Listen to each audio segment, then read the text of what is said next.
Hello, yo soy Jorge Chalhub y este es el Coffee Break. Gracias por elegirnos como tu podcast del día de hoy. Si no te has suscrito, aprovecha y suscríbete en cualquiera de las plataformas donde nos escuches. Si lo haces desde Apple Podcast, aprovecha y déjanos un rating o un review después de escuchar esta conversación. Y además, compártela. Esa es la mejor manera en la que vamos a seguir creciendo como lo hemos hecho hasta ahora. Y es gracias a que ustedes siguen compartiendo los episodios y se siguen suscribiendo. Para el día de hoy, converso con una joven comunicadora, abogada, y además tiene su propio proyecto, como ella le llama, La Gran Pregunta. En unos segunditos les digo de quién les hablo. Antes, quiero recordarles sobre nuestros aliados de La Esquina del Sofá. Es una plataforma de acompañamiento y estructura de entrenamiento para deportes de resistencia. Visita laesquinadelsofá.com y ahí podrás recibir toda la información que necesitas. O nos puedes escribir a info@laesquinadelsofá.com y nosotros te escribimos con toda la información. Ahora sí, los dejo con mi conversación del día de hoy. Una hija de la resistencia, Carolina Santana, en el Coffee Break.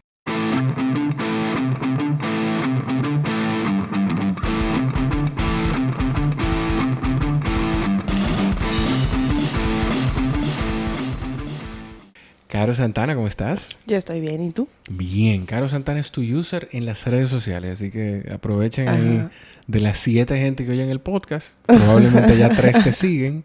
Entonces, que esas 4, que alguna te empiece a seguir ahí en Instagram. Todo empieza con 7 gente. Sí, no. Y yo soy súper feliz con esas 7 gente que me escuchan. Y entre esas 7 personas, lo estoy contando a mi papá, que me oye todas las semanas. Ajá. Ese es el scene de los stories de Instagram más importante para mí. Yo veo que mi papá lo ve y digo yo, ay Dios mío, déjame verlo otra vez el story. Déjame ver qué fue lo que puse. Exacto. Mira, Carolina, tú sabes que dentro de... Tengo que decir, yo me voy para que no se me vaya a olvidar cuando haga la introducción, tengo que agradecer a Karina González, que fue quien creó este vínculo, que hizo este contacto. Cari, mi amiga, mi hermana de hace muchísimos años, de esas amistades que uno dura meses sin hablar y cuando uno empieza a hablar con ella como si no pasó ese tiempo. Pues esa es mi amistad con Karina, así que gracias, Cari. Y hay una seguidora del podcast, se llama Yami Ortiz en Instagram. Ella, cuando ya tú y yo estamos empezando a coordinar, había escrito cuando empezó a seguirnos: miren, Carolina Santana de La Gran Pregunta, pudiera hacer una buena conversación. Así que, Yami, aquí estás complacida ya, y yo también, porque de verdad que para mí es súper valioso poder tener esta conversación contigo. Gracias, para mí también. Mira, Carolina, ¿cómo tú caes? Primero vamos a darle contexto a la gente. Tú eres abogada. Uh-huh. Eres, yo no sé si llamarte comunicadora o periodista. Bueno, yo no estudié periodismo, así que... Pero ejerces periodismo. Bueno, hago un trabajo que... Sí, exacto. Ok. Entonces, a mí... Yo te lo digo porque a mí, como yo trabajé comunicación y duré mucho tiempo haciendo temas de deportes. La gente me decía periodista y yo me sentía sumamente comprometido y decía que no. Porque para mí el trabajo de un periodista es demasiado arduo. Sí, no. Cosas que yo no hago. Y es un título profesional que yo no tengo. Bueno. Entonces, ¿y tienes qué edad? Yo tengo 29 años. 29 años. ¿Cómo tú caes en todo esto que estás haciendo? ¿Cómo tú te desvinculas? ¿Tú trabajaste en bufete de abogados en algún momento? ¿Cómo te desvinculas de todo y empiezas a hacer televisión, a hacer La Gran Pregunta, que vamos a hablar en extenso de La Gran Pregunta? ¿Cómo tú caes aquí? Yo tenía empleos normales. Yo estudié Derecho y me especialicé en Constitucional y luego en Public Affairs, con una inclinación marcada en temas comunicacionales. Okay. Pero mis empleos siempre tenían que ver más o menos con eso. Pero no es sino hasta que yo empecé a trabajar este tipo de cosas que yo me di cuenta que así se tenía que sentir el trabajo. Okay. Y bueno, poquito a poco eso empezó siendo algo que tomaba poco tiempo de mi vida laboral, hasta que ahora es lo único que ocupa tiempo de mi vida laboral. De tu vida laboral y quizás, o sea, de tu vida en general, porque dentro de las cosas que hablamos antes de hacer el podcast es lo apasionada que tú eres con este tipo de temas, pero tan principalmente con tu proyecto La Gran Pregunta. Sí, ese es mi bebé. Mi baby. ¿De dónde surgió ese bebé? Que es una especie de... ¿Es un programa? Como un programa... ¿Cómo tú defines la gran pregunta? Esa es una... Yo le digo proyecto. No sé. Tú sabes que hay una estructura muy usual o muy tradicional de la televisión que requiere como que todo tenga un término específico, un segmento, un análisis, una columna, un programa. También una duración y una periodicidad muy específica. Por ejemplo, hay veces que la emisión de la gran pregunta dura 15 minutos y hay veces que dura 1 hora. Entonces, yo realmente siento que si uno pone primero la calidad del contenido y se divorcia un poquito de todas esas camisas de fuerza. De esas etiquetas. Sí, ayuda. Entonces, por eso yo le digo, es un proyecto.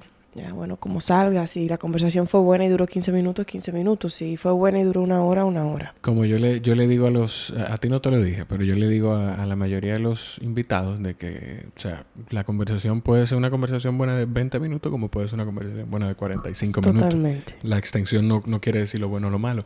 Y tú dices eso de las etiquetas, pero no es nada más en la televisión. O sea, socialmente... O sea, a mí me preguntan ¿qué tú haces? O ¿a qué tú te dedicas? ¿Qué tú eres? Te preguntan. Tú eres comunicador. Bueno, así empezamos. Ajá, claro. Tú eres abogada, comunicador. ¿Qué es lo que tú eres? Pero tú no necesitas... Yo tengo un amigo que me hizo una pregunta hace unos meses.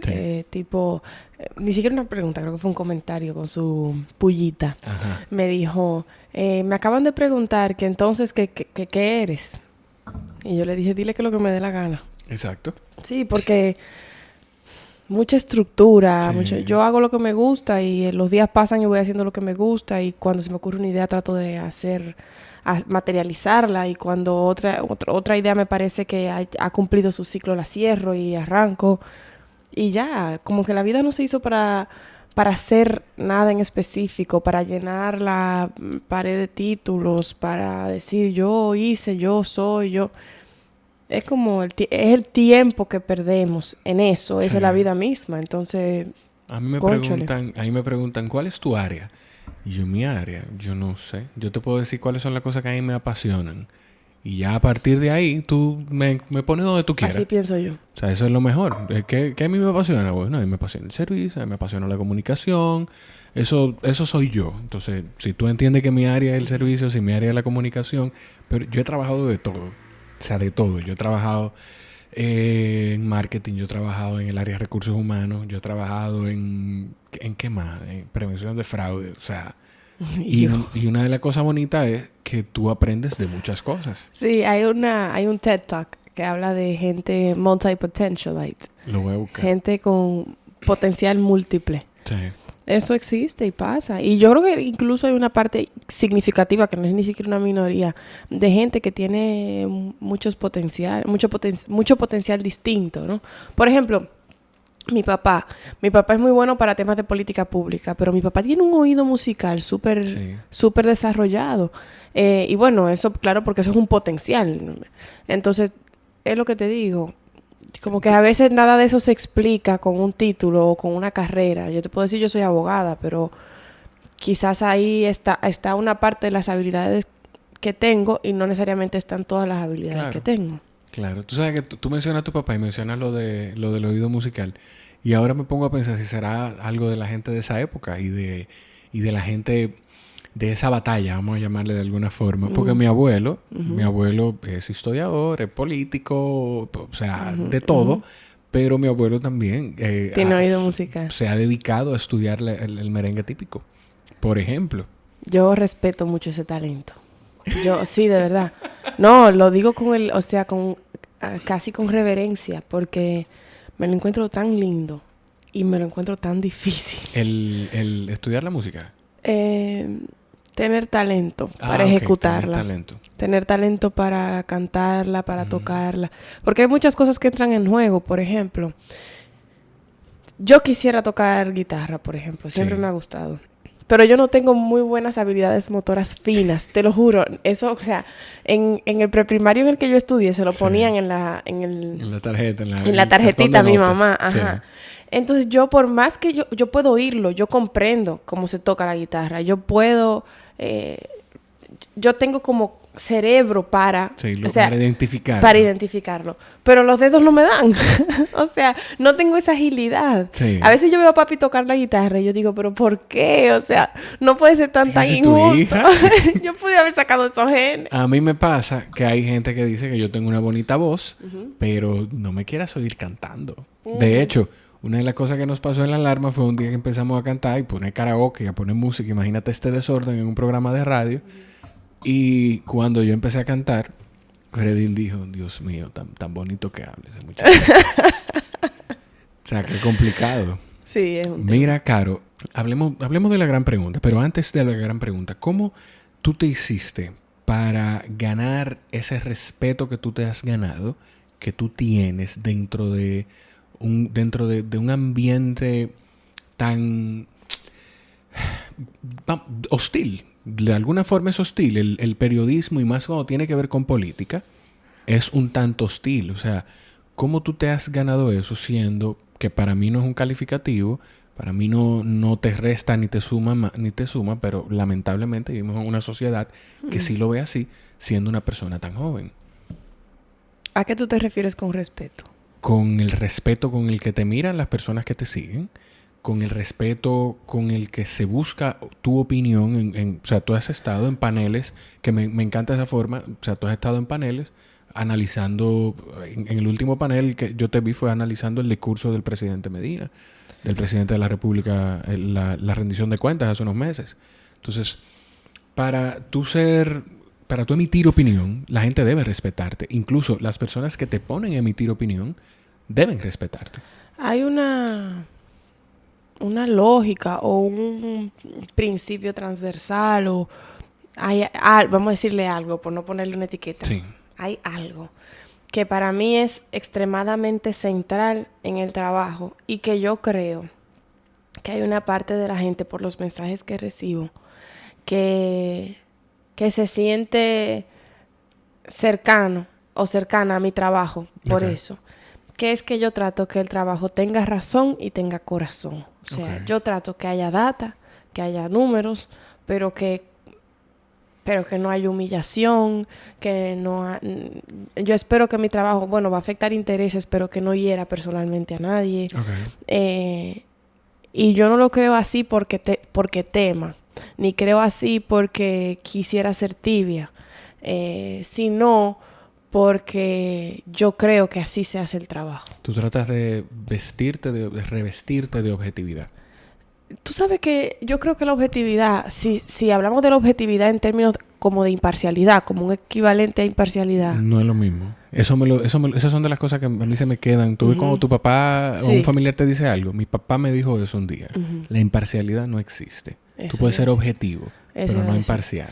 O sea, yo no soy ni quiero ser imparcial. Okay. Bajo ninguna circunstancia. En prácticamente ningún tema público. Okay. Lo digo porque aquí se habla mucho de el periodismo tiene que ser imparcial. No, el periodismo tiene que ser independiente. Sí. El periodismo no puede depender de una fuerza económica o política y por lo tanto no poder hablar porque tiene una relación de dependencia. Independiente sí, imparcial no. Yo no soy imparcial frente a los problemas de las mujeres en un país machista, no lo puedo ser. Yo no soy imparcial, por ejemplo, en un caso de abuso sexual, yo estoy parcializada con la víctima. Claro. Con el tema de, por ejemplo, educación sexual, que ha sido un tema que ahora está en el tapete y que va a seguir estando en el tapete por un tiempo. Yo no soy imparcial en el país con mayor tasa de embarazo adolescente. Y no lo puedo ser, porque claro. es que yo hasta si yo quisiera y me entrenara, a ver, despégate de un lado, gírate hacia el centro, no podría evitarlo, no lo creo. ¿Cuál es la situación con el tema de la educación sexual en el país? ¿Cuál es, para quienes están fuera del país y no están empapados en el tema, y para los que estamos aquí, que quizás con lo que leemos y lo que vemos en los medios como que no terminamos de entender? ¿Qué es lo que pasa? Vamos a dividir esa respuesta en dos. Adelante. La primera parte es con la razón. Okay. La tasa de embarazo adolescente más alarmante del hemisferio. Sí.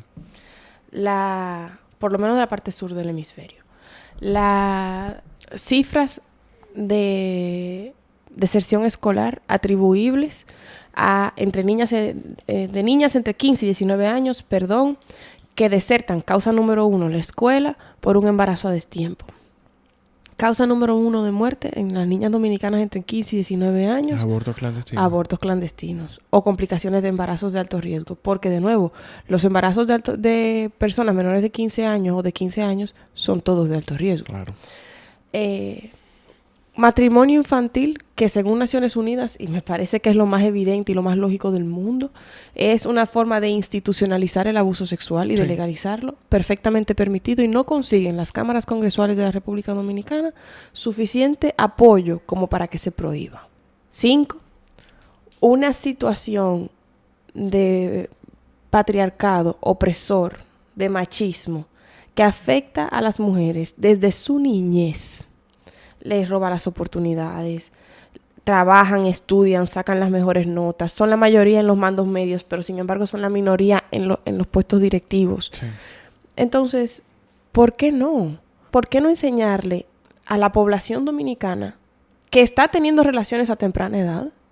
Porque es una realidad, porque los embarazos no se dan porque sí. Explicarles cómo funciona, cuáles son las consecuencias, qué puede pasar, cómo funciona el cuerpo, cuáles son los riesgos. Porque es peligroso un embarazo. ¿Cómo se previene un embarazo?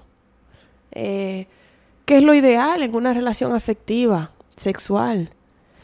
¿Cuáles son las relaciones de dependencia que genera? Una niña que queda embarazada a los 14 años, por ejemplo, de un hombre 8,000 años mayor, va a dejar la escuela, como muestran las estadísticas, y va a depender de él. No va a ser una persona productiva. Si ese hombre mañana abusa de ella más físicamente, por ejemplo, si le golpea, ella está en una situación en la que ella no puede separarse de él, porque además tiene que alimentar a la criatura. Entonces, ese ciclo hay que romperlo. Y para nadie es un secreto que esos grandes problemas del país se resuelven con educación. Claro. En inglés hay un término que se usa, dice un no-brainer. O sea, eso es algo que no requiere... Es lógico, es algo es tan lógico que no requiere ni de mayor reflexión. Sí, eso, como que la traducción es por ahí. O sea, esto no necesita ni siquiera reflexión. No, esto es claro. Entonces, el Ministerio de Educación emitió una orden administrativa en la que decía que se iba a educar con perspectiva de género. ¿Eso quiere decir educación sexual? No, quiere decir educar en perspectiva de género. ¿Qué es la perspectiva de género? Por favor. Significa, para ponerlo así, de que en una versión súper mega aplatanada perspectiva de género y suavecita, for dummies. For dummies, es decirle a los niños, esto es un hombre, esto es una mujer, y resulta que esas dos personas tienen los mismos derechos. Ya. No se puede abusar de la mujer. Okay. El hombre no es el patrocinador. El hombre no es el proveedor. Tienen una relación de contribución. Es decir, en igualdad de género. La Constitución lo ordena. Okay. La Constitución dice que la política pública tiene que estar encaminada hacia la igualdad de género. Y la política educativa no deja de ser una política pública. ¿Qué han querido decir algunos sectores conservadores? Que no es perspectiva de género, que es ideología de género, que fue un término que los mismos conservadores se inventaron. Claro. No fue que nadie fuera de esos sectores propuso algo, sino ellos mismos inventaron un término y un contenido de ese término. Y ellos dicen que eso es lo que los otros sectores están proponiendo, que es ideología de género, y que básicamente se va a adoctrinar a los niños para que sean homosexuales. ¿Qué es eso? Primero, eso no se adoctrina. Eso es lo primero, eso no se adoctrina. Segundo, vamos a decir que a ellos les preocupa que se eduque en tolerancia. Okay. Que se diga, bueno, si es que una persona es homosexual, no se le puede discriminar. Vamos a decir que eso le preocupa. ¿Te parece legítimo? Eso no está bien. Eso parece legítimo. Señores, hay que devolverse al punto central. Una persona es una persona. Todo lo demás es accesorio.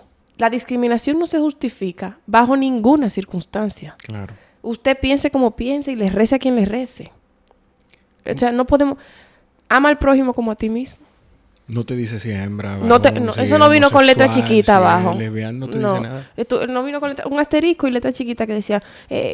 quedan excluidos el amor al prójimo en los casos de homosexualidad. Sí. En los casos de ser mujer. En los casos de no dice. Una pregunta. Tú mencionas el tema de machismo y lamentablemente vivimos todavía en una sociedad machista. Que yo quizás desde mi perspectiva masculina siento que sí hemos tenido avances, pero no estamos lejos donde pudiéramos estar. Sí, hemos avanzado. ¿Qué piensas tú del tema de la cuota femenina? Cuota femenina de política y en empresas, no sé si en instituciones estatales se piensa, a ver si lo vemos de la misma forma. Yo quiero tu opinión primero para... Yo creo que lo ideal sería que ningún tipo de cuota sea necesaria. Okay. Eso es lo ideal. Pero la igualdad se consigue tratando desigual a los desiguales. Porque, mira, te lo voy a poner como visualmente, a ver si la gente que nos escucha se lo imagina. Sí, que una cosa, a propósito de visualmente, ustedes oyeron todos esos números que dijo Carolina y todos esos datos. Es bueno que ustedes sepan que si uno se da cuenta que tanto le apasiona un tema a una persona y que tanto se ocupa de ese tema, ella no tiene absolutamente nada en sus manos más que una copa de agua. O sea, todo eso es de memoria porque probablemente ha visto mucho esos números que de hecho los compartes constantemente en tus redes. Sí, porque yo creo que la gente tiene que enterarse. Porque los números ayudan a que la gente tenga como una perspectiva clara. Y que escuche con atención, que no se lleve del ruido que se crea. Sí. Mira, entonces te decía... La cuota. Exacto, la cuota. Sí. Imagínate dos personas de la misma estatura. Yo vi esta imagen, este dibujito casi en muñequitos en internet y dije, esto está genial para la cuota. Hay dos personas. Corrígeme, ayúdame, que tú lo viste. Son dos personas que, si es el que estamos hablando, son dos personas... De estructuras distintas. De estaturas diferentes. Un alto y un bajito. Uno más alto que otro. Uh-huh. Y los dos tienen, para poder ver el juego a través de una pared, puede ser de madera, de concreto, lo que usted se imagine.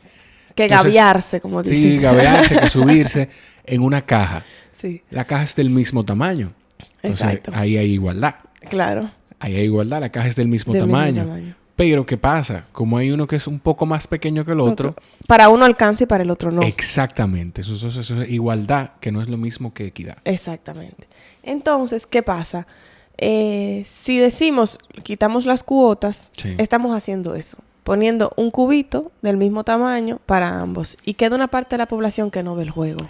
Mira dónde es que yo no estoy del todo de acuerdo con el tema de las cuotas. Yo me considero... un hombre, yo creo que hasta un tanto ridículo decirte un hombre feminista, pero me considero un hombre pro mujer. Yo fui criado, mi mamá y mi papá son divorciados desde que yo tengo 3 años. Mi papá no fue un padre ausente, pero fue un padre que tuvo que trabajar mucho y no todo el tiempo nos podíamos ver. Y a mí me crió y me formó en gran parte mi mamá desde que yo tengo 3 años.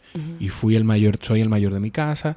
Fui criado alrededor de mujeres, después mi mamá y mi abuela, mi hermano más pequeño que yo. En fin, o sea, yo soy sumamente agradecido y respetuoso con la figura femenina. Yo donde yo siento que sí debe haber es igualdad de oportunidad. A eso me refiero. Porque o sea, quizás, yo no lo sé, porque tampoco hay tantas figuras femeninas en el ámbito político, pero el tú imponer, decir, no, aquí tiene que haber de 100, yo creo que la cuota es ¿cuánto? ¿20%? ¿10%? 30 y tanto. 30 y tanto por ciento. De cada 100 candidatos debe haber 30 candidatos mujeres. Pero quizás puede que no sean 30 que estén a la altura, puede que sean 25. Entonces tú le estás quitando la oportunidad a 5 hombres que pudieran estar a la altura. O quizás tú le seteas la cuota en 30, pero en vez de 30, hay 60 mujeres que son mucho más capaces que un grupo de hombres que están optando por cargos. Sí, yo conozco esa preocupación. El tema está en que, mira, ahorita hablábamos de la mujer en el trabajo. Sí. Las mujeres son mayoría en las aulas universitarias. Sí. Mayoría abrumadora en los honores académicos. Mayoría en los rangos de gerencia media. Y en el que le quede inmediatamente superior, en los rangos directivos, son minoría. Entonces, muchas veces las mujeres hacen el trabajo, tienen los méritos, se merecen el espacio, pero no se les da.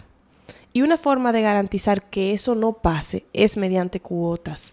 Porque en un sistema patriarcal y machista, si no se le hace la contra, a la forma natural e injusta en la que opera el sistema, mediante como forzar espacios de participación, sí, entonces no va a haber espacios de participación, por más que las mujeres se eduquen, por más que saquen la mayor cantidad de honores, claro, por más que sean quien está en el puesto inmediatamente inferior y por lo tanto es candidata natural al puesto superior. Yo creo que las acciones afirmativas, que así se llama este tipo de cosas, incluyendo las cuotas, vienen a salvar lo que un sistema injusto y una cultura injusta han relegado a un lado. Okay. Lo ideal es, como te decía, que no se necesiten las cuotas. Porque lo ideal es que ese sistema no le quite oportunidades a quien se las merece. Pero como el sistema lo hace, claro, las cuotas se hacen necesarias. Es que tú dices que la desigualdad se combate tratando desigual al desigual, exacto, claro. Al que está por debajo hay que darle más. Porque si usted le da lo mismo al que está por debajo que al que está por encima, usted lo que está elevando a un nivel mayor, o sea, a un nivel superior, la misma desigualdad. Lo que decíamos de las cajitas sobre las que se separaban las dos personas de la imagen. Sí. O sea que yo creo eso. Claro, como las acciones afirmativas y las cuotas no son ideales en un mundo perfecto, ¿verdad? Siempre hay argumentos para presentar contra ellas, pero esos argumentos son, a mi juicio, especialmente válidos si el sistema injusto no existe. Claro. Pero como existe, sí, sí, es como el mal menor. Sí, sí. Es como quizá de una forma muy vaga diciéndolo, es como shoot for the moon to get at least the stars. O sea, más o menos, como overdo it. Sobrehazlo para poder, sí, ni siquiera compensar. Hay en países donde la disposición no es una cuota, es paridad. Donde obliga a los partidos que la mitad de las candidatas sean mujeres. Yeah. La mitad de las candidatas y candidatos. O sea que quizá we are not shooting for the moon. Es que quizá esto no es plantear algo excesivo. Claro. Porque hay países que dicen que es el 50% que tienen que ser mujeres. Entonces, eso pienso. Para que no me vayan a crucificar, yo estoy súper de acuerdo, sumamente de acuerdo, para que toda la persona que tenga la capacidad para estar en una posición representándonos a nosotros como ciudadanos y en cualquier parte, que se le evalúe y que se tome en cuenta sin importar sexo. Esto no es yo diciendo que tienen que ser más hombres o que tienen que ser más mujeres. Uh-huh. Es simplemente ver la capacidad de cada quien. Mira, Caro, una pregunta que yo siempre he querido hacer a las personas que trabajan en el periodismo político. ¿Qué es el establishment? Cuando uno escucha hablar del establishment, ¿cómo tú me lo explicarías y se lo explicarías a la gente? ¿En teoría o aquí en la República Dominicana? En teoría y aquí en la República Dominicana. El establishment es el poder hegemónico que ya se encuentra, que se ha acicalado, okay, en los espacios de toma de decisión. Okay.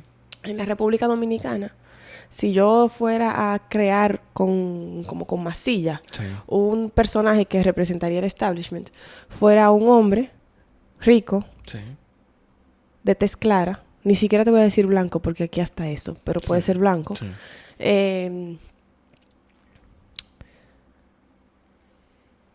miembro de un partido de alto poder, sí, particularmente del PLD,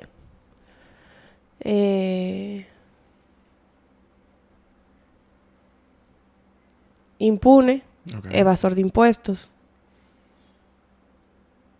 Eso es el establishment. Ok. Yo creo que para mí está clarísima la imagen. Aquí Chela está asustada.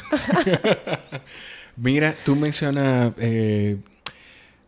ya hablamos de partidos. Ya mencionaste PLD. Tú sabes que una de las personas, cuando yo comenté que iba en uno de mis círculos, que dije, me voy a sentar con Carolina Santana para hacer el podcast.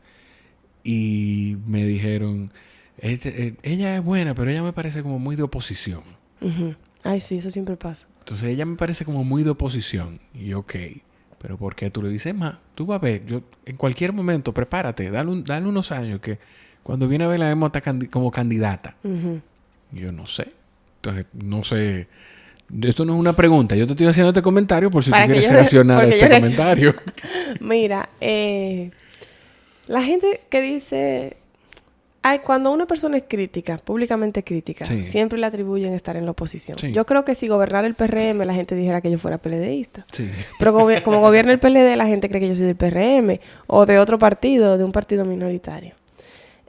Yo no soy la única víctima de esas suposiciones. Yo escuché a Cristian Jiménez una vez, que es un periodista también de aquí de República Dominicana, decir...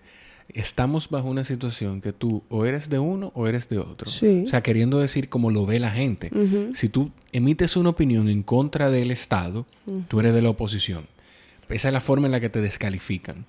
Porque no tienen cómo debatirte. No. Si tú emites una opinión en contra de la oposición, pues tú eres del Estado. Mira, por ejemplo, yo estoy de acuerdo con la decisión del ministro de Educación de la orden que hablamos. Uh-huh. Lo que yo publiqué sobre eso fue el gobierno lo hizo bien y lo hizo bien en un tema difícil. Que a lo que tú te refieres es que el ministro de Educación dijo, yo no voy... El Congreso pasó una orden administrativa, fue como tú lo mencionaste. Sí, no, porque... Fue un proyecto... a lo que me refiero ahora fue que... ¿Era lo de la Biblia? Hay dos cosas. El ministro emitió una orden... en la que decía que la educación iba a tener una perspectiva de género. Me pareció muy valiente de su parte, muy correcto, exacto. Se lo celebro. Otra cosa es que el Congreso aprobó una resolución completamente inconstitucional que ordena que se lea la Biblia en las escuelas públicas. Sí. Risa. Y él dijo, yo no voy a... Esto no es así. O se reportó que él dijo que él no iba a hacer eso. Pensé que era eso que tú te referías. Perdón. En ambos casos, el ministro lo hizo muy bien. ¿Y es del Estado? El ministro del gobierno del PLD lo hizo muy bien. Ahora, cuando el ministro de Medio Ambiente se niega a por lo menos evaluar, reconocer o negar, dar información oficial acerca de la plantación de aguacates en Valle Nuevo, perdóneme, pero lo hizo muy mal. Claro. Entonces, cuando la gente tiene que darse cuenta que no hay que tener un partido para tener una opinión. Claro. Lo que pasa es que parece como si le dejamos el tema político hasta para el análisis solamente a la gente que pertenece a los partidos. Y eso no puede ser. ¿Tú te ves en una candidatura a una posición electiva? ¿Alguna vez? O sea, te voy a decir algo. Yo lo he dicho, o sea, si yo me hubiese empapado, quizás, para mí, cuando yo hablo que me apasiona el servir, es de verdad, o sea, a mí me mueve servir. Yo me siento bien en ese ambiente y dentro de tantas cosas, a mí me encantaría poder servir a mi país. Uh-huh. O sea, eso es algo que yo siento que llevo hasta en la sangre, por llamarlo de alguna forma. Entonces, eso es una buena forma, servir estando en el campo, no desde afuera, es una forma también. Mira, a mí me gusta el servicio. Uh-huh. Lo que pasa es que yo siento que yo sirvo desde donde yo estoy y tengo mucha libertad. Y para mí la libertad es para mí la libertad es la felicidad misma. Entonces, ¿Te apago el aire? Sí, un poquito. Para mí la libertad es la felicidad misma. Entonces, yo pienso que si yo la encontré, ¿por qué me voy a mudar de espacio? Claro. O sea, yo estoy contenta con lo que yo hago. Y yo no tengo nada... si tú me dices, ¿qué te gustaría cambiar de tu trabajo? No tengo idea. Entonces, ¿por qué? Es como una gente que tiene un empleo, está contenta en su empleo, no le hace falta nada, le gusta lo que hace, tiene algún nivel de tranquilidad o de estabilidad. ¿Por qué se va a ir para otro sector? Hasta que se encuentra una persona que está triste y amargada y te dice que tú eres muy conformista. Bueno, ya, pero la felicidad es suficiente a mí para conformarme. Es decir, ¿qué era lo que había que hacer? ¿Sacrificar la felicidad para ver mi cara en una valla? No, la gente no se puede poner loca. Ay. Claro, tú sabes que nosotros dentro de tantas cosas que hemos hablado y una que tenemos en común es que venimos de una familia de gente que ha servido a su país y la ha servido incluso desde la consecuencia más grande. Tu papá fue... Yo no sé si decir si fue. Eso no se deja de ser. Pero tu papá es revolucionario.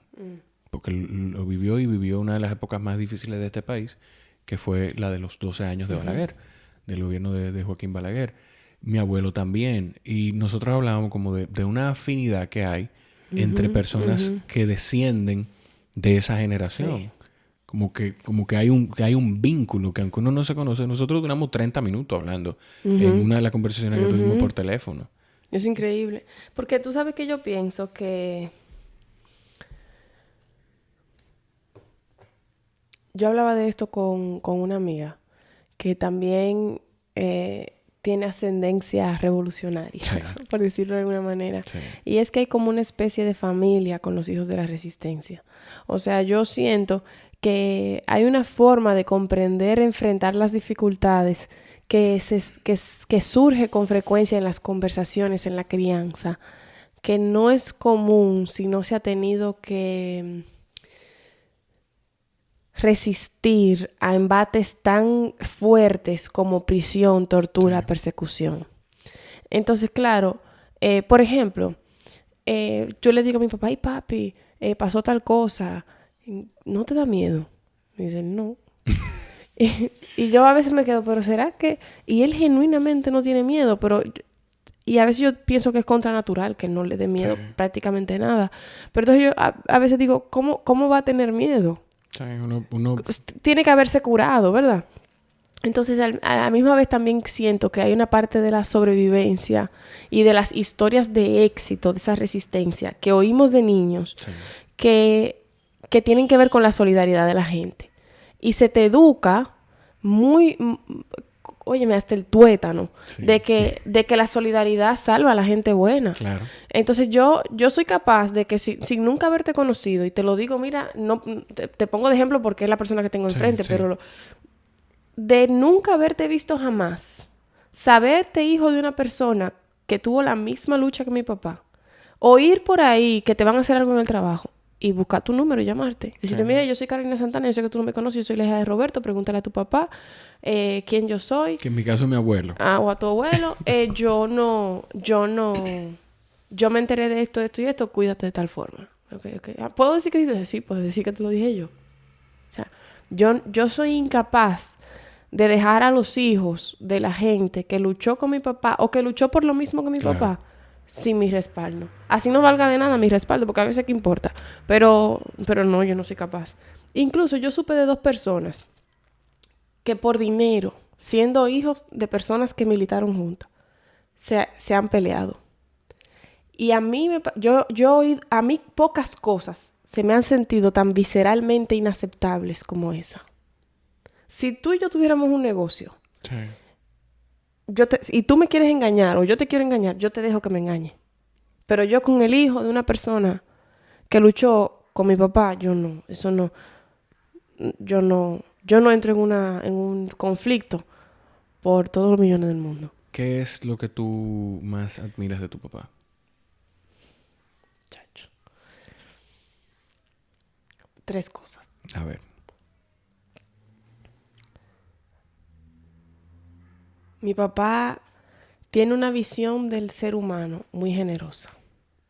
O sea, por ejemplo, mi papá me dijo una vez, y yo lo repito, porque ya eso es mío. Sí. Él me dijo una vez, yo le decía, papi, ¿tú sabes lo que es fulano de tal? Tú sabes, yo quejándome. Sí. Fulano de tal, que luchó contigo. Mira lo mismo que estábamos hablando. Que luchó contigo. Y entonces ahora, por un empleo, tal cosa. Y me dijo, Carolina, a la gente no se le puede pedir que sea heroica. La gente tiene que ir al supermercado. Claro. La gente tiene que... O sea, él tiene una visión del ser humano como que él asume que la gente es buena, hace lo mejor que pueda y él no quiere nada a cambio. ¿Entiendes? Eso. 2. Mi papá es solidario. Pero, o sea, solidario... Yo he oído unos cuentos que yo no, te lo voy a decir fuera de Está bien. Pero he oído, o sea, una historia que escuché que yo, óyeme, eso habla de una persona con un nivel de humanidad y con una altura que no todo el mundo lo tiene. No, mi papá se muere por otro. Literalmente. Eso no es un decir de que, ay, fulano se muere por mengano. No. Mi papá se muere por el prójimo. Muerto. Sin problema. Mira, él llegó una vez a mi casa, para hacerte un cuento tonto. Trajeado, lindísimo, porque además más lindo. Y Y bueno, su traje azul marino, su camisa blanca, su corbata azul clarito, sin zapatos. Digo, papá, ¿y los zapatos? Me dice, oye bien, los regalé. No se lo diga a tu mamá que lo voy a comprar otra vez ahorita. Ay, o sea, es un hombre, de verdad, mi papá es un tipo... Yo eso a mí me... Mi mamá dice de él, por ejemplo, yo soy una tipa... Yo me considero una tipa solidaria, dice mami. Yo me considero una tipa solidaria. Si fulana necesita algo, yo se lo doy. Si hay un fuego, yo no me voy a meter al fuego. Roberto no entiende que no se puede meter al fuego. Mi papá se mete al fuego, o sea... Y tú le dices, pero papi, ¿cómo se te ocurre? Me dice, pero había una gente quemándose. O sea, como diciéndote, ¿y a ti cómo se te ocurre que yo no voy a entrar? Claro. Como que es natural para él. Sí, y te digo que la gente creería que esa es como una personalidad adquirida de él. Yo creo que lo de él es químico. O sea, yo creo que lo de él es como si fuera un instinto para él. Literalmente químico. O sea, él no tiene tiempo de procesar. Que está en su ADN, es reacción. Ajá, es una reacción. ¿Y de tu mamá, entonces? ¿Qué tú Espérate, admiras? me falta una. Te falta una, si me dijiste dos. La tercera es... Mi papá tiene una valentía sin mérito. Valentía sin mérito. Sin ningún tipo de mérito. ¿Por qué? Porque mi papá perdió el miedo. Quizá tenía mérito cuando tenía mi edad y estaba preso. Claro. Y le estaban dando lo estaban caqueando en la cárcel. Pero ahora mismo mi papá tiene una valentía sin mérito. Mi papá no tiene miedo. Entonces, como él no tiene miedo, yo le digo, pero es que así es muy bueno ser guapo. Así es muy bueno porque tú no Sí, claro, porque yo, de verdad, mira, yo a veces hago comentarios que después de que yo lo hago, yo me tranco en mi cuarto porque dije, bueno, que sea lo que Dios quiera. Sí. Porque me espanto. Yo no voy a ponerme a privar en la madura. Pero mi papá no. Mi papá dice barriga verde, y él normal, y se va a cantar y a tocar guitarra. O sea, pero aunque no tiene ese mérito de enfrentar ese miedo, yo admiro de él esa valentía porque él también pudiera ser tibio y no lo es. Claro. Entonces eso. ¿De tu mamá qué tú admiras? Mi mamá es auténtica. Yo nunca he visto a mi mamá, ni siquiera con una visita que no conoce, en una pose. O sea, sí. Mi mamá es lo que ella es y lo que ella no es como que no se le ocurre. Eso es como de las familias de la revolución son así. Mira la cara, che. Porque ella está pensando en mi abuela. Ella es así. Pero fíjate, ella no es una persona... Con eso yo no me refiero a una franqueza que a veces se asocia con... Sí, cuando uno habla de estos temas, como una franqueza, como... No es eso. Mi mamá es ella. Sí. Como ella es. Yo nunca he visto a mi mamá en una pose. Tú le dices a alguien, vi a Yumaila... Ay, yo vi a Yumaila, pero ella estaba como así, como posada y como te vas a decir, no, pues, tú te la estás confundiendo con otra gente porque... Esa no es. Yo no sé ni si ella lo sabe hacer, sinceramente. Y a mí todo el mundo coge alguna pose en algún momento. Yo cojo pose, por ejemplo. Yo saludo a una persona, eso es una salamanqueja. Eso sí. Está aquí adentro. No, parece está ahí afuera, parece. Mira, ¿tú saludas a una persona, dice? Por ejemplo, yo saludo a una persona que no conozco, pero que yo sé que se supone que yo conozca. Eso me pasa, a veces se me olvida el nombre o la cara o qué sé yo. O te llama una gente que se supone que tú tengas su número guardado y no lo tienes guardado. Ya yo lo voy a guardar, Jorge, te lo prometo. Por ejemplo. Y yo disimulo. Sí. O sea, yo digo, ay, sí, que sí, ok. ¿Y tú cómo estás? Bien. Y ven acá, ¿y lo tuyo cómo anda? Pero sin idea de que yo estoy hablando. Para llegar a la idea de con quién estoy hablando. Claro. Mi mamá. Mi mamá. Bueno, más o menos hace el esfuerzo. Y después te dice, ay, mira, escúchame, yo no me acuerdo. ¿Quién es que tú eres? O sea, ella es así como... Sí. Bueno, eso es mi mamá. Uno. Y dos, otra cosa de mi mamá. Mi mamá es generosa sin registro. O sea, esa mujer es capaz de dar de todo.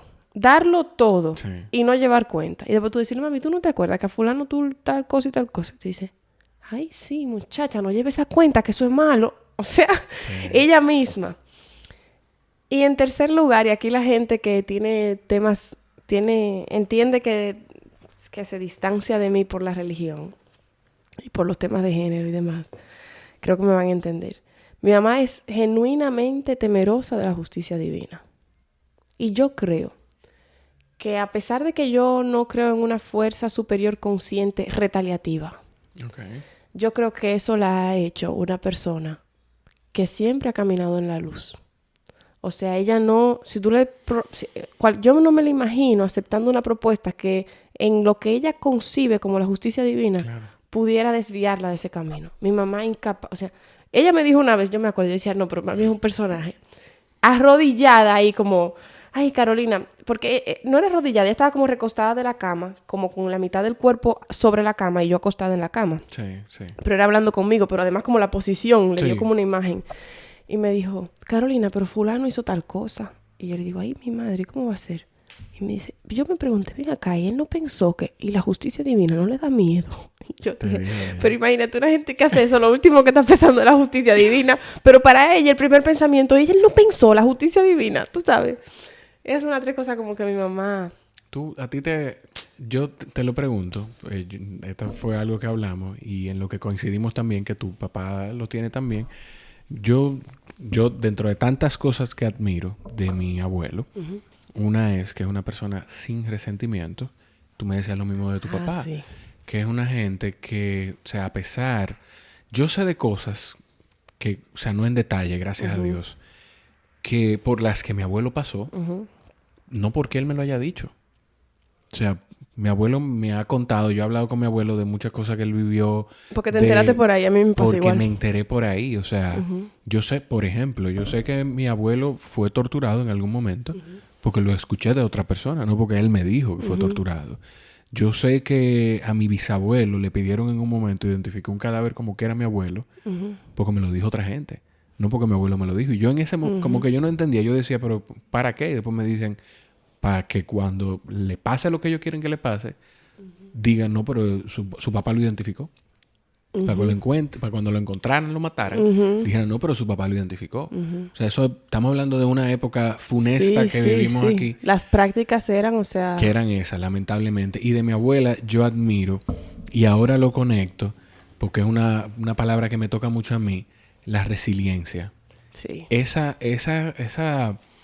fuerza, ese movimiento, esa fuerza de poder mantenerse de pie y tirar para adelante a pesar de lo mucho que ella tuvo que pasar sola, uh-huh, mientras mi abuelo corría y batallaba y hacía todo, uh-huh, lo que hacía. Todas esas cosas que ella tuvo que pasar sola. Hace unos cuentos graciosísimos que uno los ve gracioso ahora. Después con mi papá pequeño y ella moviéndose de una casa a otra. Entonces eso yo lo admiro. A mí me pasa con mi abuelo. Yo lo amo con locura. Y te pedí que dijeras sobre tu mamá. Y uh-huh, digo algo yo sobre mi abuela también. Uh-huh. Porque a veces como que... No sé si te pasa que como que se pueden sentir... Sí, como que sienten como un celo. No, mi mamá no es... No, bueno, le voy a preguntar, pero no creo. Pero lo que sí yo siento es como que cuando una persona tiene una historia tan... fuerte, como sí, la que tiene tu abuelo y como la que tiene papá. Que uno se enfoca en ellos. Ajá, y entonces a veces yo siento como, oye, no le hago justicia, claro, a mi mamá. Pero a mí me pasa con mi abuelo, que yo lo amo con locura y lo admiro muchísimo, y él lo sabe y se lo hago saber, y mi familia lo sabe. Mis amistades cercanas saben que mi debilidad, además obviamente de mi mamá y es mi abuelo, o sea... Uh-huh. A mí me pasa y lo hago y lo comento ahora porque no sé si tú has hecho esta reflexión y de que quizá por eso a mí me pasa y yo sé cómo o he visto cómo tú eres con tu papá, uh-huh, y quizá por eso también te pasa a ti. ¿Tú has hecho la reflexión de que quizá tú no pudo haber pasado que tú no ibas a compartir con él? De que quizá tú no lo ibas a tener. Sí, totalmente. Tú sabes cuando me dio yo he tenido esa idea, esa imagen, sí, varias veces como en mente. Y una de las veces que yo las sentí más vivas fue cuando entrevisté a Miriam Germán. Al final, yo traté toda la entrevista de no pensar en eso, pero no lo pude evitar. Y al final le dije a Miriam, a la magistrada Germán, que yo quería agradecerle en nombre de mucha gente por las que ella se jugó su propia vida y su propia libertad en un tiempo en el que fallarle en contra al poder te podía sí, costar todo. Sí. Y que en ese tiempo ella había liberado a mi papá, que había sido injustamente encarcelado, y que bueno, que como en ese tiempo desaparecían y mataban a personas, como tú contabas bien de tu abuelo también, yo se lo agradecía. Y le dije, a lo mejor no estaría yo aquí Sí. Porque también esa es otra posibilidad. No haber estado con él o bueno, no... Ni siquiera haber llegado. Ni siquiera haber llegado, claro. Es así. Tú mencionaste a la magistrada Germán y es una de las personas que tú has entrevistado en La Gran Pregunta, que como que empezamos a hablar de La Gran Pregunta y no sé en qué momento fue como que nos salimos, pero no importa. Eso es parte de este maravilloso mundo de los podcasts. Miren, si ustedes todavía no están suscritos, busquen en YouTube La Gran Pregunta y suscríbanse. También pueden aprovechar y suscribirse en el Coffee Break. Y si nos estás escuchando por iTunes o Spotify o cualquier otra plataforma, aprovecha y suscríbete y deja algún comentario. Mira, Caro, tú mencionabas a... ¿Te puedo decir Caro? Sí, claro. Perfecto. Mencionabas a la magistrada Germán y es una de las tantas personas, tantas figuras de peso que tú has entrevistado. Tú te has sentado con ella, que era jueza de la Suprema Corte de Justicia, con un expresidente de la República, con uno de los líderes sindicalistas más reconocidos de este país, con... ¿Quién más? Con uno que también es hijo de la Resistencia y que fue consultor jurídico de la República. O sea, con una cartera de un abanico inmenso de diversas posiciones políticas y también sociales. O sea, ¿cómo tú manejas esas entrevistas? ¿Cuál es la que más te ha tocado?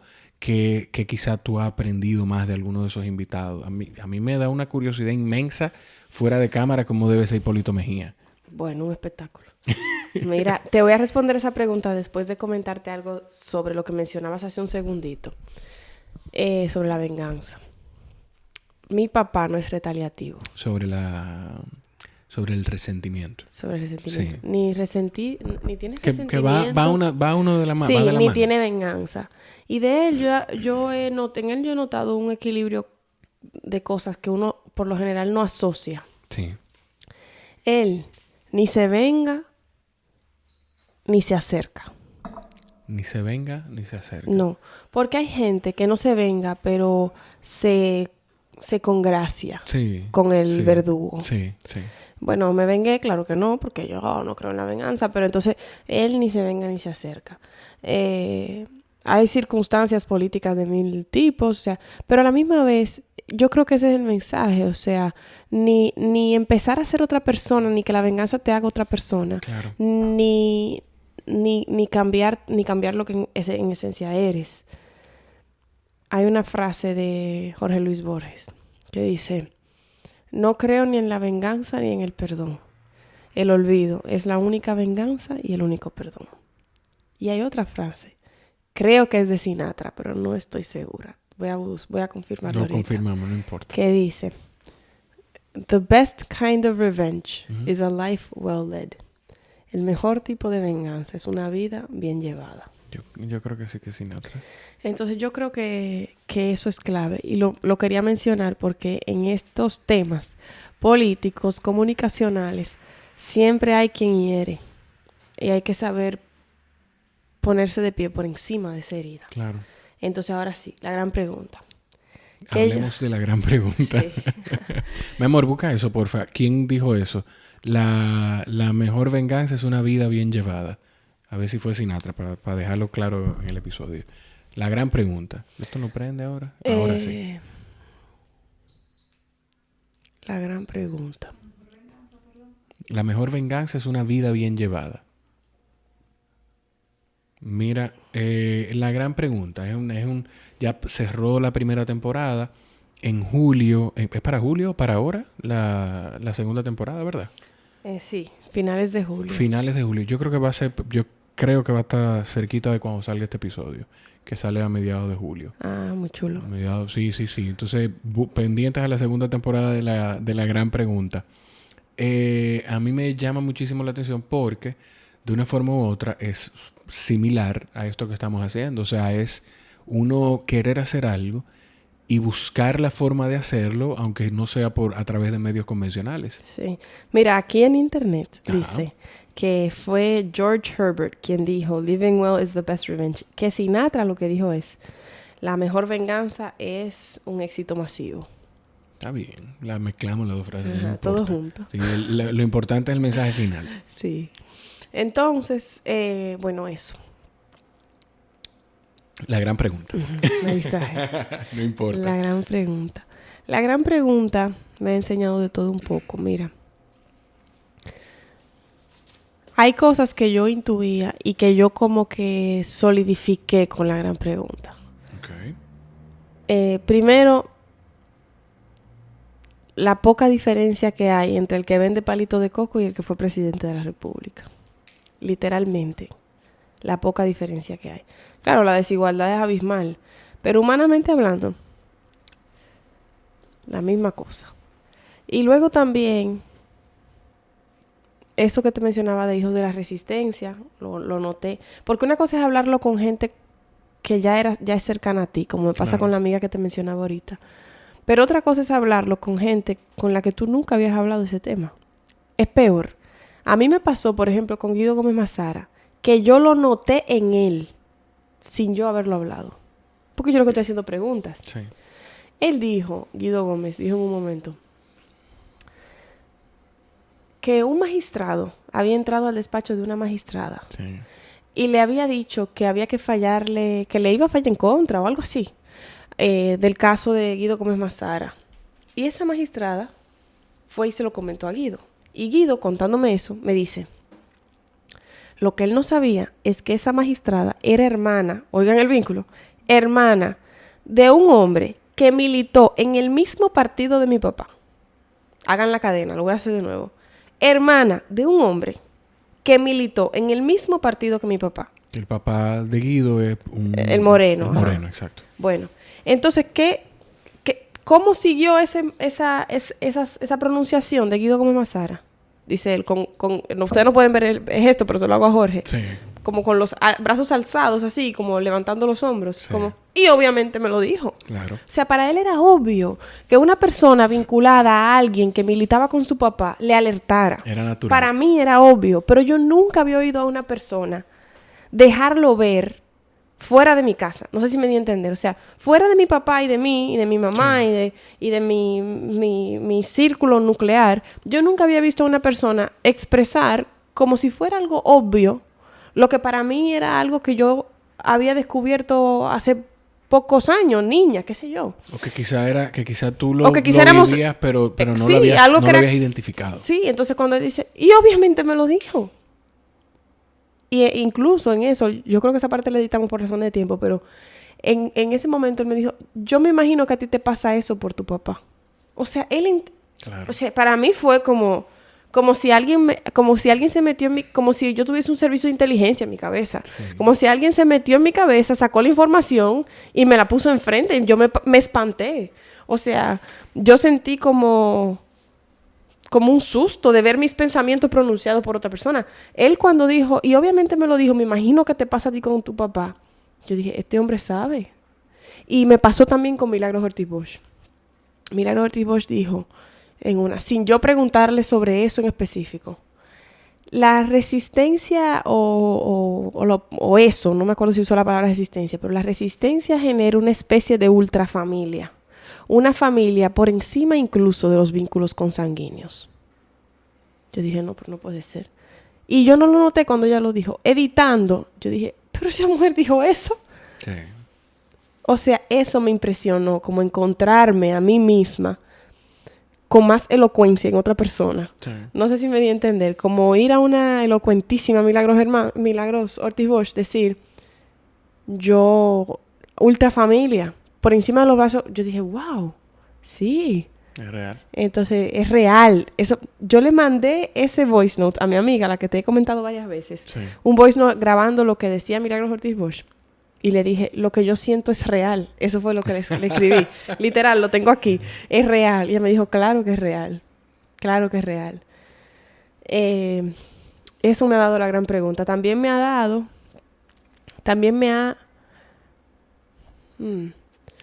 como si fuese una persona, si la gran pregunta fuese una persona, it's given me approval. Me ha hecho sentir como que aprueba mi falta de formato. Y yo se lo agradezco. O sea, yo no siento... O sea, tú... Espérate, para ver si fue lo que yo entendí, para dejárselo claro a la audiencia. Uh-huh. ¿Tú sientes que te ha reafirmado que tu falta de formato era el camino correcto? O sea, que la falta de formato... Que funciona. Que funciona, exacto. Sí. Perfecto. O sea, yo siento que me ha dejado ser libre y que mi libertad ha encontrado espacio. Porque una cosa es que tú seas libre y tú andes sola. O sea, no, tu trabajo no tenga eco. Claro. Pero la gran pregunta me ha dejado ver que sí, que se puede ser libre, que un episodio puede tener 15 minutos y el otro 60. Y si lo amerita, lo amerita. ¿Cuál ha sido el que más impacto ha tenido el impacto numérico? Porque quizá... más views, no pasa nada. Yo le he dado varias veces. No importa. Impacto numérico. ¿Cuál ha sido el que más impacto ha tenido?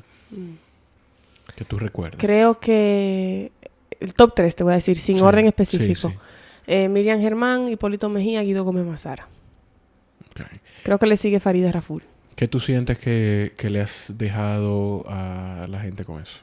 Porque me imagino que dentro de todo hay un sentimiento egoísta cuando se empezó, porque igual con esto, o sea, esto yo lo empecé a hacer para mí, porque yo lo disfruto esto, pero también porque siento que se le queda algo a la gente cuando termina de un episodio. Por ejemplo, de aquí yo estoy seguro que cualquier persona que tenga a su papá o a su mamá cerca y no le manifieste ese amor y esa admiración constantemente, va a aprovechar y lo va a hacer quizá. Porque ve como tú hablas sobre el tuyo, como tú hablas sobre tu mamá también. Entonces, algo deja, pero esto empezó de un sentimiento egoísta, de que yo quiero hacer esto. ¿Qué me deja? Bueno, eso que te digo, es que a mí me gusta... No, ¿qué dejas tú con la gran pregunta? ¿Qué tú sientes que estás dejando con la gran pregunta? Bueno, en un sentido lo más básico, por decirlo de alguna manera, lo más evidente, creo que se queda información. Pero también creo que se queda la idea de que fuera de los formatos, fuera del esquema del que hablábamos tradicional en los medios, se puede hacer proyectos bonitos, porque yo, modestia aparte, creo que la gran pregunta está bonita. Está muy bien hecho, está muy bonito. Yo creo que te lo he dicho en privado y aprovecho y te lo digo aquí públicamente también. O sea, yo no recomendaría... Primero, yo no me sentaría contigo si yo no siento que se va a salir una buena conversación.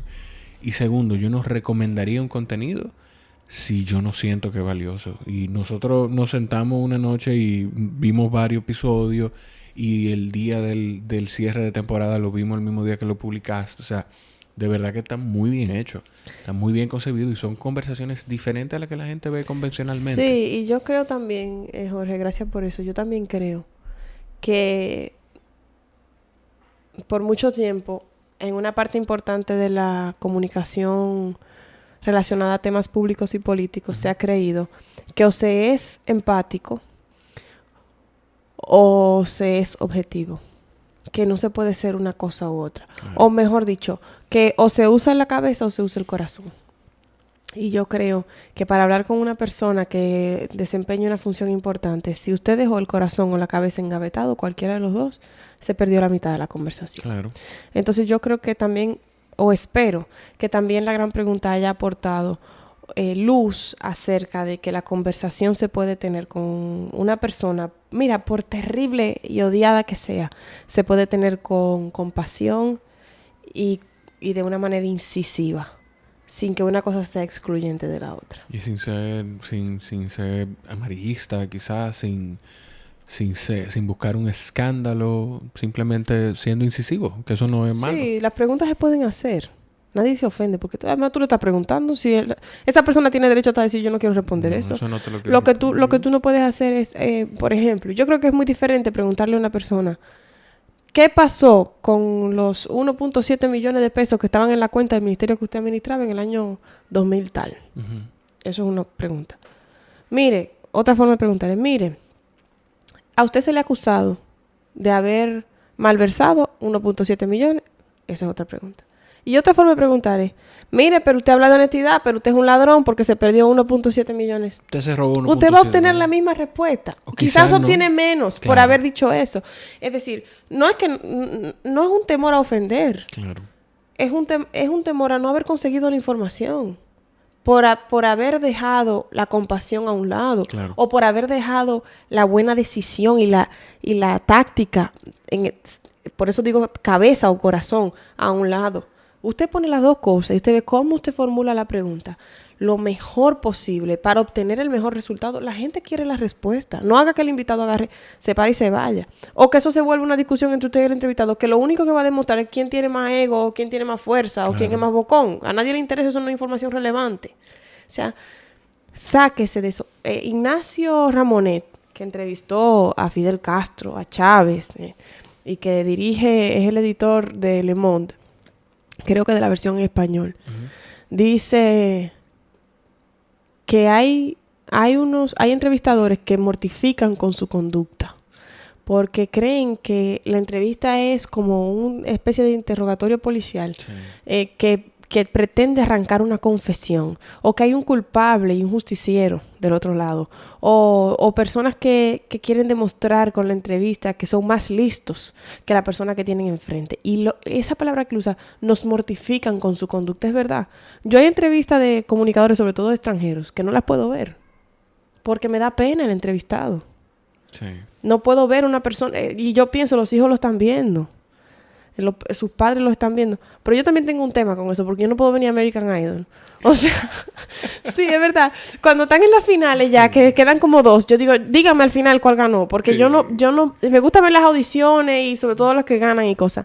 Pero pensar que el papá de uno está viendo a su hijo ahí con el corazón en la boca y que eso me mata a mí. Yo no puedo con eso. Mira, hay 2 últimas preguntas que no tienen ninguna relación una con la otra, pero la última te voy a explicar por qué te la hago. La primera, y lástima que la hice ya terminando, ojalá se haya quedado mucha gente hasta el final. La gente regularmente se va, vuelve y a veces no lo oye completo, pero para quienes están ahí, ¿qué debemos tomar en cuenta? Nosotros, que somos la mayoría en nuestra sociedad, los jóvenes, que somos quienes vamos a determinar quién nos va a gobernar a partir del 2020. ¿Qué debemos tomar en cuenta para tomar una decisión? Para votar por un candidato, ¿qué debemos buscar nosotros? ¿Qué tú entiendes que debemos buscar? Mire, haga una lista de las cosas en las que usted cree. Tome esa lista y saque los 5 o 6 puntos más importantes de las cosas en las que usted cree. Si usted cree que la legalización del consumo de marihuana es importante, póngalo. Si usted entiende que que usted cree en eso, póngalo y no le ponga la estrellita de los 5. Si usted entiende que la interrupción voluntaria del embarazo es importante, póngalo. Si usted entiende que lo que debería de ser es que eso no se permita, póngalo. Y siéntese a ver qué han dicho los candidatos sobre eso. ¿Qué propuestas reales tienen? En los mismos partidos, como los partidos están ya un poco lejos de las ideologías. En los mismos partidos hay gente conservadora y gente liberal en un mismo partido. Si usted ya va a votar por ese partido, vote por el que le represente, por ejemplo, en términos congresuales. No es lo mismo. Le voy a decir un caso, para decirle 2 personas que yo creo que son honestas, por ejemplo, en el manejo de la cosa pública, o que serían personas a considerar dependiendo de lo que usted cree. Que en un tiempo estuvieron en el mismo partido. Minú Tavares y Pelegrín Castillo. Minú Tavares y Pelegrín Castillo eran opciones para diputación en la capital. Sí. Pero Minú Tavares va a favor de las causales. Iba a favor de muchísimas... ¿De las causales tú te refieres al tema del aborto? Sí. Iba a favor de muchísimos temas de género y de igualdad. Pelegrín, que también es una persona decente, tenía una posición mucho más conservadora sobre ese y otros temas. Y mucho más temas nacionales y temas así. Si usted en su top 5 tiene cosas que se parecen más a Pelegrín, o que se parecían en ese momento más a Pelegrín, vote por Pelegrín. Claro. Si su top 5 se parece más a Minú, vote por Minú. En ese momento era el mismo partido. Sí. Pero fíjese, como usted tenía 2 extremos dentro del mismo partido. Entonces, realmente, vote inteligentemente. No vote por el que usted más ha oído. No le pregunte al primo hermano, que el primo hermano a lo mejor no piensa como usted. Claro. Tome una decisión. Y si usted necesita información, Google. Es más, mira, escríbame. Que yo le voy a decir, no, mira, ese está en contra de las causales. Por ese, por ejemplo, yo no voy a votar. Ahora, si tú te en contra de las causales, vota por ese. Porque ese es el que va a votar como tú quieres que vote. Claro. Tú sabes. Ese es el que te representa. Ese es el que te representa, que es el punto de los congresales. Y con los presidentes, ahí hay que tener un cuidado especial porque son demasiados temas sobre una misma persona. Claro. Pero, por ejemplo, aquí hay candidatos que todavía no han dicho ni pío sobre la mujer. Y para mi voto se le acaba el tiempo. O sea... Me voy a sentar con uno que estamos cuadrando fecha para el podcast. Me voy a sentar con uno y me voy a decir, anótame un par de preguntas que tú quieras que le haga. Sí, no, yo quiero saber qué piensan. ¿Van a observar el Código Penal? Otra vez, por ejemplo, ¿lo promulgarían sin las 3 causales o lo devolverían? ¿Cuál es su línea partidaria sobre eso? ¿Cuál es su relación con la iglesia? ¿Qué piensa sobre la enseñanza de la Biblia? ¿Qué piensa sobre la lucha contra las drogas? ¿Qué piensa sobre el matrimonio infantil? ¿Qué piensa sobre el tema del medio ambiente? ¿Qué piensa sobre cómo se ha invertido el 4%? Claro. Yo quiero saber eso. Cuando yo oiga eso y vea en cuánto me complacen los temas claves, yo decido mi voto. La otra pregunta. Yo venía oyendo, o he estado oyendo hoy, durante el día, un podcast. Uno de los que me gusta te lo compartí incluso, es Joe Rogan. Y él tenía, no recuerdo, Rob Lazard se llama. Es una persona que trabajó en S4, que es una área adyacente al área 51. ¿Tú crees en la vida extraterrestre? ¿Tú crees que no estamos solos en el universo? ¿Qué tú piensas sobre eso? No tiene nada que ver con lo primero, pero me dio curiosidad. Tengo curiosidad. Tú sabes que yo como que no tengo suficiente información sobre eso. Pero, qué sé yo, pensar que somos los únicos en el universo. Está difícil, ¿verdad? Está como un poco egocéntrico. Como los únicos. Así hay un universo entero y hay, todo es más, hay varios universos. Y todo esto, los únicos seres vivos, racionales que estamos, somos nosotros. Yo vi algo hace unos días de que encontraron agua en Marte. Sí, hace unos años. Sí, pero vi un meme hace unos días que dice, y vamos a hacer un ejercicio. Y si en Marte hay agua porque nosotros estábamos en Marte y acabamos con ese planeta, y en la cápsula en la que metimos a Adán y Eva fue el meteorito que acabó con los dinosaurios aquí y estamos acabando con este planeta ahora. Uno nunca sabe. Mira, Caro, muchísimas gracias, de verdad. Hay muchísimas cosas todavía que hablar contigo, pero esto, si uno lo pone más largo, la gente no lo oye. Esto es increíble. Una conversación tan chula. Gracias, ¿verdad, Caro? No, siempre. Se lo he dicho a muchos de los invitados, que venir una vez aquí a hacer un podcast no quiere decir que más nunca hacemos otro episodio. Todo lo contrario. Ahora pensando, cuando se acerquen las elecciones, vamos a hacer uno para dominicanos solamente sobre temas de elecciones y de qué es lo que la gente tiene que buscar en eso. Que una de las ideas de esto es poder dejarle algo a la gente. Perfecto. Muy contenta de haber venido. Un honor. Gracias a Carolina por esa conversación del día de hoy. La verdad que se quedan muchas cosas interesantes que hablar con ella. Más adelante probablemente grabaremos otro episodio más. Gracias a ustedes por estar ahí. Recuerden suscribirse al Coffee Break en Apple, en Spotify, en YouTube. Recuerden que subimos contenido a YouTube. Esto es un muy buen contenido para ustedes escuchar mientras están manejando, mientras están haciendo ejercicio, cuando ustedes quieran. Lo importante es que lo pueden pausar y volver a retomarlo cuando quieran. Y recuerden también suscribirse al canal de YouTube de La Gran Pregunta. Ya viene la segunda temporada para finales de julio y Carolina nos trae muy buenas conversaciones también. Gracias por estar ahí. Nos escuchamos en la próxima.